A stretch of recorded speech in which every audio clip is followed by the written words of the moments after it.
Hello guys, so we are going to continue the discussion with respect to statistics. In this video, we are going to discuss about Pareto distribution. Now already in our previous video, we have discussed about power law distribution. Power law distribution is nothing but it specifically follows this 80-20% rule. So any distribution that follows this power law is basically specifically called as Pareto distribution, right? And this is a non-Gaussian distribution, right? It is a non-Gaussian distribution, and obviously we have seen a lot of examples with respect to power law. But mathematically, right, we really need to understand something very important about the Pareto distribution. Okay, so usually in this particular scenario, if I probably consider an example, so this can be a Pareto distribution. This shape can be basically a Pareto distribution.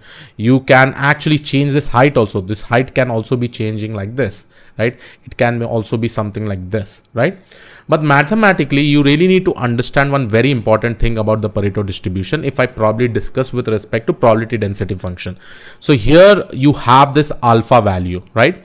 Now as the alpha value, so alpha is a value with respect to the probability density function, right? Whatever, as soon as you will probably be seeing that as the alpha value will keep on increasing, this line you'll be seeing that it will keep on increasing, and finally you see that it is meeting to this particular line where it has this value as 1. Okay, so always remember, in types of Pareto distribution, it is specifically defined by this specific hyperparameter, that is alpha.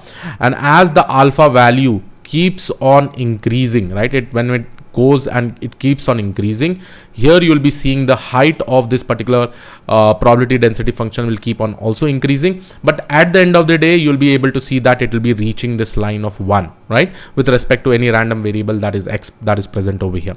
Now one important thing about Pareto distribution you need to understand, like let's see, like if we have a log normal distribution, right, which looks something like this, right? This is a log normal distribution.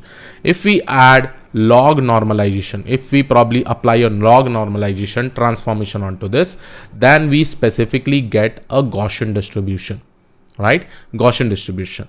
So here you can see that this specifically log normalization that I'm specifically applying, it is basically called as transformation technique, right? It is a transformation technique. Now similarly, if we have a Pareto distribution, let's say if we have a Pareto distribution, can we convert this Pareto distribution by any transformation technique into a Gaussian normal distribution? Yes. And why do we do this? Because in most of the machine learning algorithms, we specifically use Gaussian distributed data because it will be able to increase the performance of a specific model. There are some assumptions for some of the machine learning algorithms which we'll be learning in the future. And through that, you'll be seeing that how we can probably convert a Pareto distribution into a normal distribution, right? So here, the technique that is specifically applied is something called as Box-Cox transformation. Okay, now what is the formula of Box-Cox transformation? Right now, don't worry about it, because with the help of Python, I'll definitely show you that how you can probably do the Box-Cox transformation.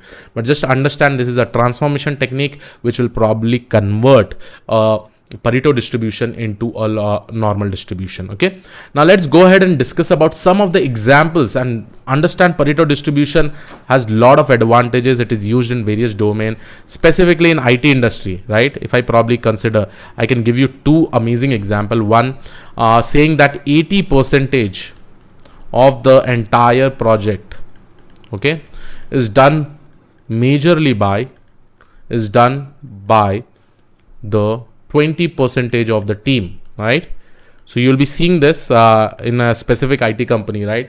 The 20% of the team members, right, will specifically be doing more than 80% of the work, right? So always, specifically working in IT companies, we are overloaded, right? Now, if I probably go and show you the second example, right, 80% of the defects can be solved if we solve 20% of majority of the defects, 20% of defects. So let's say there are 20% of main defects that may lead to the rise of the 80% of the defects, right? So if we are able to solve this 20% of the defects, remaining 80% can be easily solved, right? And similarly, there are different examples, right? Different examples in IT industry, in the normal things. You can probably say that 20% of the entire people actually hold 80% of the weight. So this can also be there, right? You can also consider with respect to salaries, right? Like 80% of the companies that are probably giving the salary to the individuals, right? They are nothing but 20% of the entire individuals present in that specific company, right? So majority of the salary. So this all kind of examples are with respect to Pareto distribution. One important thing that you should always know, Pareto distribution always follow a power law distribution, right? Power law distribution, right?